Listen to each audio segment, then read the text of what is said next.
ሩታ አንተው ትሻለኛለህ፣ ያላንተ የሚችለኝ የለም። አስቤበት ጊዜ ወስጄ እኔ የምትሆነኝ የልጄ አባት አብርሃም ብቻ ነህ። ባጠፋሁት ነገር ይቅርታ አድርግልኝ፣ ከአንተ ጋር መኖር እፈልጋለሁ አለችው። አብርሃም እኔ የቆመ መኪና አደረግሽኝ እንዴ?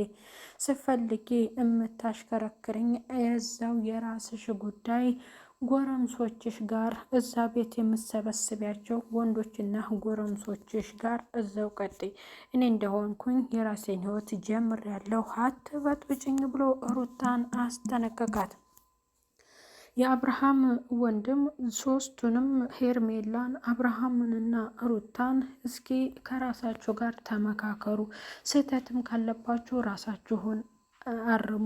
ማን ነው ጥፋት? እኔ ነኝ ወይንስ ማንኛው ነው ጥፋት እያላችሁ ራሳችሁን ገምግሙት ባላቸው መሰረት ሶስቱንም ጥያቄ ጠይቋቸዋል። ሶስቱም ግን አስበውበት የመለሱት ውሳኔ አለ። ሩታ ተጸጽታ ከአብርሃም ጋር መኖር እንደምትፈልግ ነገረችው። አብርሃም ደግሞ እኔ እንዲህ አይነት ነገር አይስማማኝም፣ እሷ እኮ አልፈልግህም ብላን የፈረመችው። እኔም እስካሁን አንቺን ማግኘት የፈለግኩት ልጄን ብዬ ነው እንጂ አንቺን ብዬ አይደለም እኮ። አንቺ ሰው ነሽ፣ ትክክለኛ ጭንቅላት ነው ያለሽ። ዛሬ አንድ ሀሳብ፣ ነገ አንድ ሀሳብ ትቀያየሪያለሽ። ምን ብዬሽ ነበር? እግሽ ላይ ወድቄ በጊዜው ለምኜሽ ነበረ። አንቺ ደግሞ አልፈለግሽም። አሁን ደግሞ እኔ የራሴ ነገር አብቅቶልኛል። የራስሽ ጉዳይ እዚያው ጎረምሶችሽ ጋር እንደሆነሽ ሆኔ ከእነሱ ጋር ሆነሽ እኔን ስትሳለቅብኝ አልነበረ ወይ ብሎ አስጠነቀቃት። ሰላም ጤና ይስጥልኝ ውድ እየተከበራችሁ የቻናል ተከታዮች ቤተሰብ በሙሉ በያላችሁበት ዓለም ዳርቻ ሰላማችሁ ይብዛልኝ። ለቻናሉ አዲስ የሆናችሁ ሰብስክራይብ እያደረጋችሁ ቪዲዮ ላይክ እና ሼር በማድረግ እስከ መጨረሻው ተከታተሉት፣ ቻናሉን አበረታቱ ትላለሁ። የሩታ ሀሳብ አዲስ እመታለይ። ያም ተጸጽቻለሁ፣ አብርሃም ይቅር በለኝና ካንተ ጋር ልኖር አለችው አብርሃምን። አብረሽም እኔ ባጣ ቆይሽ አይደለሁም፣ እዚያው የራስሽ ጉዳይ። እኔ ደህና ስሆን ስድን፣ ከህመሜ ሳገግም፣ በክፉ ቀኔ ማን እኔን እንዳጽናናኝና አንቺ እንደገፋሽኝ ደግሞ ለእኔ ማን እንዳሰበልኝ ሰው ለይቼበታለሁ። ልጄ ብቻ ደህና ይሆንልኝ። እኔና አንቺ ምንም የሚያገናኝን ነገር የለም። ጎረምሳ ቤት እየሰበሰብሽ በእኔ ላይ ተጫውተሽብኛል አይደለ እንዴ? ልጄን ለማየት ቤት ስመጣ ታዲያ አንቺ እንደዛ ለእኔ ክብር የሰጠሽኝ ሴት እነኛ ሲያሽሞነሙኑሽ እነሱ ደግሞ በቃ ጠገቡሽ አይደል? በቃ እነሱ አዩሽ። ስለዚህ እኔ ባጣ ቆይሽ አይደለሁም፣ የራስሽ ጉዳይ። እኔ በወልድልሽ የምወደው ልጄን ነው ወይ ልጄን ነው እንጂ አንቺን አይደለም ብሎ ሩታ ማመነጫጭቋታል። ሩታ ተሸማቃ ምንም የመለሰችው ምላሽ የለም። ብቻ አስታርቀን ያለችው። የአብርሃም ወንድም ደግሞ ሰው ማይሳሳት የለም፣ ዋናው ነገር ከስህተቱ መማር ነው፣ ደግሞም የልጅህ እናት ናት ብሎ ምላሽ ቢሰጠውም ይቅርታ ከጓደኞቼ አጣልታኝ ጨርሳለች፣ አሁን ደግሞ ከቤተሰብ ልታጣላኝ ነው፣ ታንተ ልታነካካይ ስለፈለገች ነው፣ እኔ ይሄ ነገር ይቅርብኝ ብሎ ለወንድሙ ምላሽ ሰጥቷል። ሄርሜላም ሀሳብ ስጭ ተብላ ሄርሜላም ሀሳብ ስትሰጥ ደግሞ እኔም 3 አካባቢ ጠይቂያታለሁኝ፣ አብርሃምን አትጉጂው፣ የምትወጁ ከሆነ የልጅሽ አባት ነው ተንከባከቢ፣ አትጉጂው ብያት ብነግራት እንደማትፈልገው አስጠንቅቃ የነገረችኝ። ታዲያ እኔ ደግሞ አብርሃምን እወደዋለሁ፣ አፈቅረዋለሁ፣ ሲጎዳብኝ ማየት አልፈልግም ብላ ነበር የነገረችው ለአብርሽ ወንድም። ከመጀመሪያው እኮ ነግሬህ ነበረ።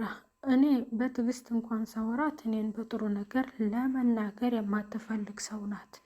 አሁን ታዲያ ይቅርታ መጠየቋና ካንተ ጋር ልሆን ብላ ያመጣችው ሀሳብ ምንም በማሰብ ነው። ነገ ላይ አለመጉዳቷ በምን ይታወቃል ብላ ሄርሜላ ምላሽ ሰጥታለች። በባለፈውም እሷ ይቅርታ አድርጊያለሁ ከአብርሃም ጋር ቀጥላለሁ ብላ ነበረ። እንደገና ጓ ብላ ደግሞ ጸብ የፈጠረችው እሱ ስጦታውን እንዳበረከተላት አካባቢ ደስ ብሏት ነበረ።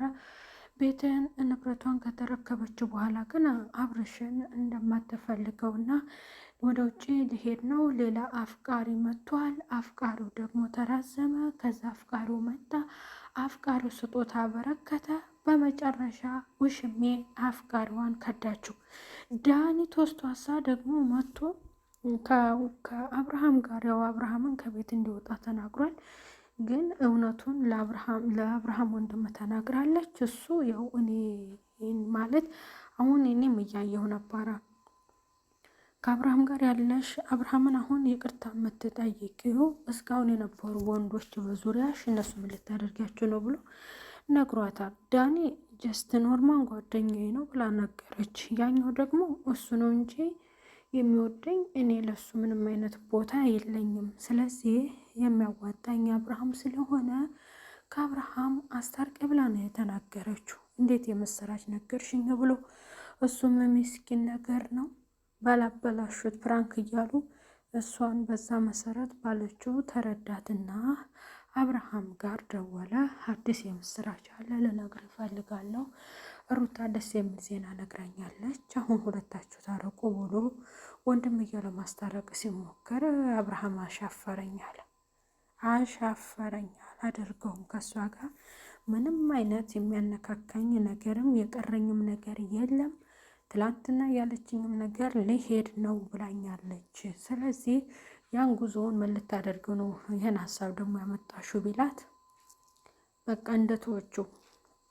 እንደተወቹ ነገር መቅረት እንዳለበት ልትዋስብ ያለው እንደዛ ነገር ስትለው በቃ አንቺ እንደዚህ ነው ሀሳብሽ፣ እንዴት እንደዚህ ታደርጊያለሽ? ምን ብላሽ ነበር ትላንትና ደግሞ ዛሬ ምን አለሽ ብሎ አብርሃም በጥያቄ ቢያፋጥጣት የመለሰችው ምላሽ ሩታ ምንም የመለሰችው ምላሽ የለም። ፕሮግራምም ነበር። በፕሮግራሙ ላይ እንግዲህ እንዳልታረቁ ግን አንድ ጋር እንደምትመጡ ተብለን ሄደናል ብላለች። አሁን ማች ለብሰው እነሱ ውስጡን ማለት ነው ውስጡን ለህዝብ እንደተጣሉ ቤታቸው ግን አንድ አይነት ፈታ ብለው ነው ማለት ነው የሚኖሩት። እና ቤተሰብ ቻናሉን ሰብስክራይብ ያደረጋችሁ ቤተሰብ ሁኑ። ቀጣይ በሌላ ቪዲዮ እስከምንገናኝ ባይ ባይ ቤተሰብ።